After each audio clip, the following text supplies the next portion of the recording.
The Airbnb market has been under fire lately, as a lot of people say this could be the end of Airbnb as we know it, because a lot of hosts are complaining about revenue declines here in 2023. And some people say this could be the start of a housing market crash. So we're going to address these rumors today. But first, we do want to wish everybody a happy 4th of July, happy Independence Day. So you see the backgrounds. Me, I love New York more specifically, so that's why I'm here in New York. Newski, whatever, bro. This man's an actual clown. He literally, it's a 4th of July. It's not New York. But anyways, we're going to continue moving on, guys. Comment below which background you like better. But let's just get right into it, right? So everything we share will be in the description below, so you guys can follow along. And we're really going to show you key examples of why Airbnb might not be lasting too long, right? Let's have this debate. So let's get right into it. It says Airbnb disputes collapse in cost revenue sees strong demand. So basically, this article is essentially just saying that, and mind you, it came out on June 29th, 2023. So this is basically Airbnb standing up for themselves, right? It says the data is not consistent with our own data. An Airbnb spokesman, in response to a Twitter thread that contained data the author said was from short-term rental analytics. So basically, there was a tweet that came out that was saying, and we're going to show you guys that tweet, that revenue is going down. And an Airbnb spokesperson is coming out and saying, that's just not true. It actually says, as we said during our first quarter earnings, more guests are traveling on Airbnb than ever before, with nights and experiences booked growing 19% in the first quarter of 2023 compared to a year ago. So, Rel, as you know, Airbnb is a public company, correct? Yeah, correct. And has the stock been performing well, yes or no? Man, over the past month or so, they're up about 30%. So with all the news going on at Airbnb, their stock is performing extremely well lately. Exactly. But this is the thing that you guys have to understand. It says, according to that tweet, Tennessee, Phoenix, Austin top the list of U.S. cities with the biggest declines, with revenue per available listing shrinking as much as 48% in May. So that's, I would say that's a substantial drop, right? Nah, that's definitely a substantial drop. And you're going to see that in certain cities, yes, but does it average out is kind of the question to say. Exactly. So if you guys remember, we did an episode where we were basically talking about other Airbnb, not Airbnb, but other real estate just going down, like other cities that went up really high during the 2020, just the pandemic time period in general. They started to, see a decline. And that's kind of what we're seeing now. It says the Airbnb collapse. This is the tweet. The Airbnb collapse is real. Revenues are down nearly 50% in cities like Phoenix and Austin, as we just said. Watch out for the wave of forced selling. Like this year is hit hardest by the revenue. So as you guys can see, there's a lot going on. And in these cities in particular, you see 47.6%, 47.2%, 46%. The lowest is 34.8%. But all these cities have something in common. They're all basically on the same exact list that we showed you as earlier, where now people are not traveling to anymore and the actual value of the homes are going down because they rose so high during the pandemic. That's the catch, right? Like I think that's what we're getting at here. Yeah. Anything that goes up super fast, a lot of times comes down just as fast. There's no such thing as get rich quick. And that's kind of what a lot of people in these cities saw. And it's kind of blown up right in front of their face. And that's another thing, right? So this one, so if you look at it, this is Nick, and this is a reply to Nick. It says, let's get some facts straight. There is not a collapse in revenue happening, right? Is it down? Yes. Is it down 40%? No. And that's exactly why we have to have our facts straight when we talk about stuff like this. Is Airbnb something you like to do, bro?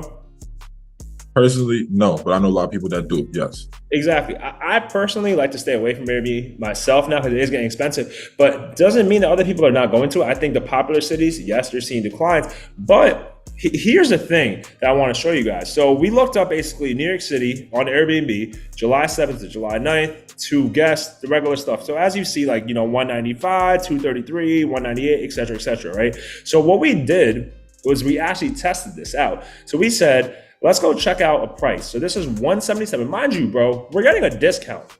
We're getting a discount here, okay? For 2 days, the price is $484 before tax. Before. Cleaning fees are expensive. Airbnb service fee is expensive. And then, mind you, you're getting a 1 bedroom, 1 bed, 1 bath. Okay? There's nothing else that you're getting here. Literally nothing else at all. And look where it's located. For those who don't know, I'm gonna scroll down for you guys. It's in that lower Manhattan area. So spaces are small.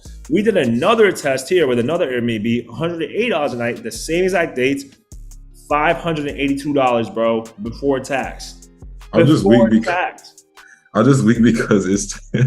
it's 2 guests supposed to stay there. They got 1 bed, bro, and they charge look it at over this this. area. Look at the area. Right by, once again, guys, who are not familiar, Hell's Kitchen, you can think about like Times Square, Broadway, Central Park. It's in that, like right here. It's in the middle, right? But look at this. I'm pretty sure all you guys know Hilton at this point. Hilton Hotel. It's a very well-known hotel. It's right by Hell's Kitchen. The same thing I'm showing you guys here. But what does that come out to? Let's look at the price over here for you guys. So if I reserve a room and I want to get, let's just see, a regular room. Look at this right here. What does that say, bro? $488, including taxes and fees. Including taxes and fees. That's if I want to get, breakfast in there, I could still do that and it's still cheaper. And that's why a lot of people are actually running away from Airbnbs, because it is getting expensive, which is why some revenues are getting hit. But bro, let's talk about some regulations. So can you explain really quickly, bro, like what regulation does? Does it help certain areas? Yes, but can it not hurt certain areas as well? I mean, yeah, you see it even happen in Atlanta, for example. They had Airbnb regulations, and a lot of people whose business operations were in Atlanta, they had to kind of shut down based on new laws that came in. Like, the laws are good for their competitors. The competitors are like, yo, Airbnb came in and took over everything. So that was good. But if you're Airbnb host yourself, then that regulation is kind of hurting your pockets. That's messing with your revenue right there, your bottom line. Exactly. And this right here says Airbnb regulations will make your next New York City trip more and more expensive. So, bro, I know you're in New York City right now. You love your background and all, bro, but I don't know, man. I don't know. So this article is very, very good. I don't want to go too deep in detail for you guys here because I want you guys to take your own time and read it. But let's just look at this. There are more than 40,000 Airbnb listings in New York City. Well, according to Watchdog Group inside Airbnb, that's the number. But here's the thing. There's a law that's coming out that basically is saying that could swipe more than 10,000 listings off of Airbnb.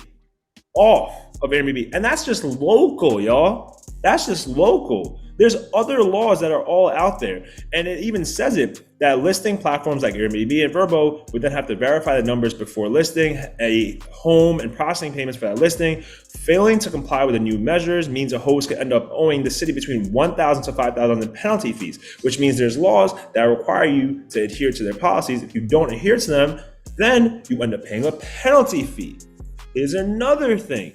If you look for a 4-night stay in February and filter your Airbnb search by the homes and apartments, you shouldn't be able to find any listing Airbnbs. Instead, you can find well over 1,000. So people are not really listening to regulations right now. People are not complying with regulations right now.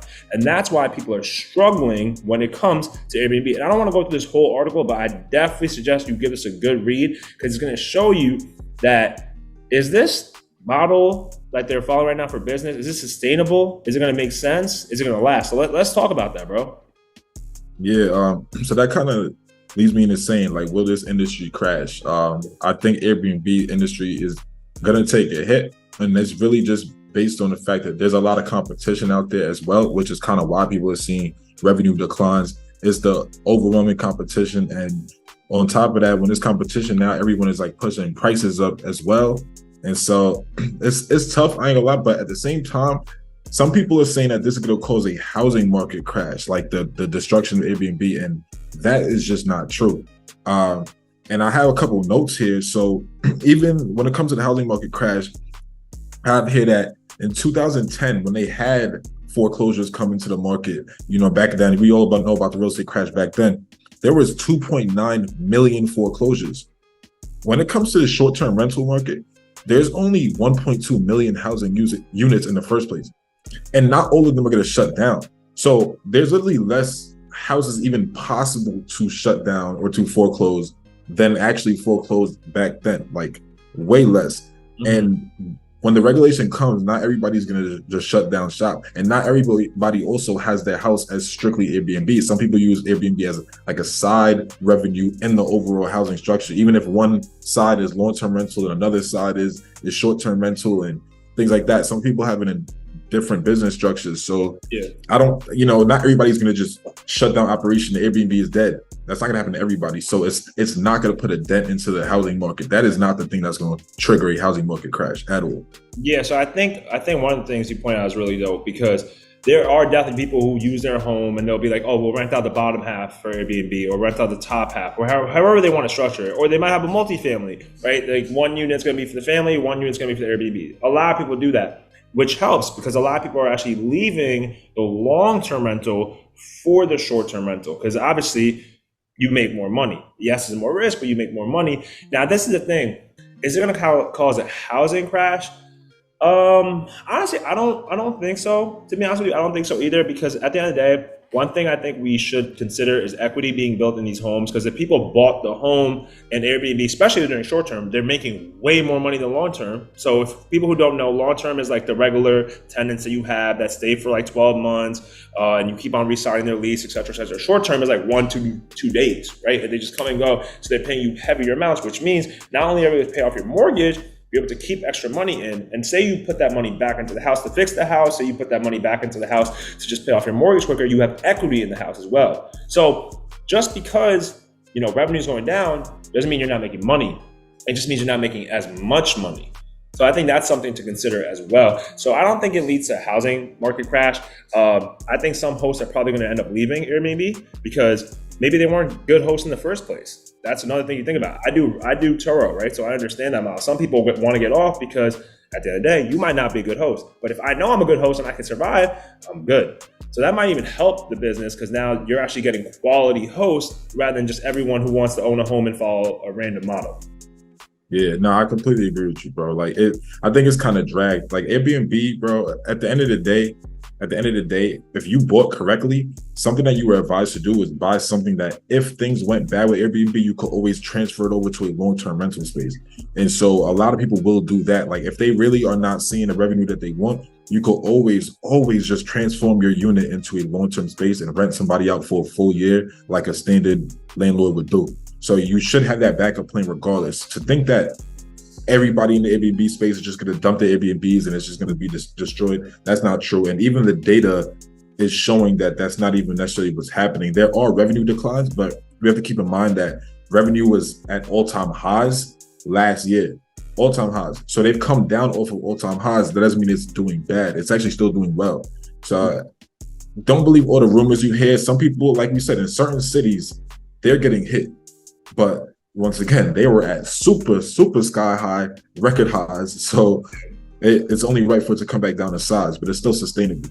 And plus, bro, you gotta think about it. Those people that were getting hit, hopefully they actually took some bread and kept it aside, because that was a great year, right? So if you're really a good host, you probably set it aside and bought new property, or you adjusted the house, or you invested it right back into the business. There's many different things that could happen. But we want to know your thoughts, right? If you're still watching, obviously we want to know what you think is going to happen, right? Do you think it's going to crash? Do you think it's not going to crash? Or do you think Airbnb is going down in general? So there's multiple thoughts that you guys probably have, and we want to know what you think. So please leave a comment below. Also, once again, if you're watching, thank you. We appreciate you. Please make sure you like and subscribe to the channel.